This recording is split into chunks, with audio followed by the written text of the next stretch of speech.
হচ্ছে ইউএসসিসি biochemistry and biotechnology ডিপার্টমেন্টের final ইয়ারের সিআর 28 ব্যাচ।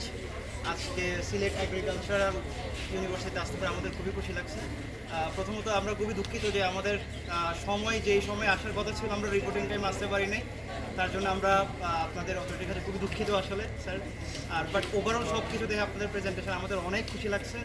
আপনারা স্পেশালি যেভাবে আমাদেরকে ওয়েলকামিং করছেন, এটা আমাদের জন্য আসলে অনেক কিছু পাওয়ার ছিল। ধন্যবাদ। আর আপনাদের ল্যাবগুলো মাশাআল্লাহ যথেষ্ট স্ট্যাবলিশ, আমরা দেখে আরও অনেক খুশি হয়েছি।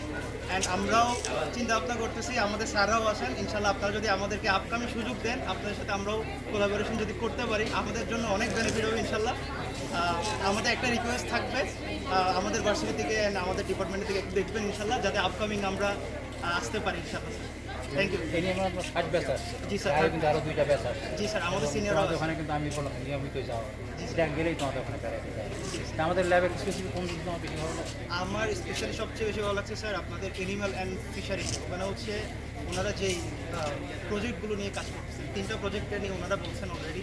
তো ওই 3টা প্রজেক্টের আউটকাম আমাদের খুবই ভালো লাগছে।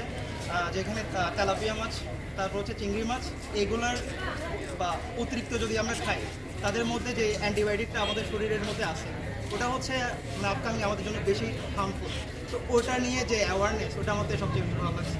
আর পাশাপাশি একটা প্রজেক্টের পেপার আমি এখানে দেখলাম, জিন্নালি স্যারের হচ্ছে হিলসা ফিশের, ওটা আমি অনেকক্ষণ ধরে পড়তেছিলাম, ওটা আমার থেকে খুব ইন্টারেস্টিং লাগছে। Thank you. Thank you. জি স্যার, বললাম।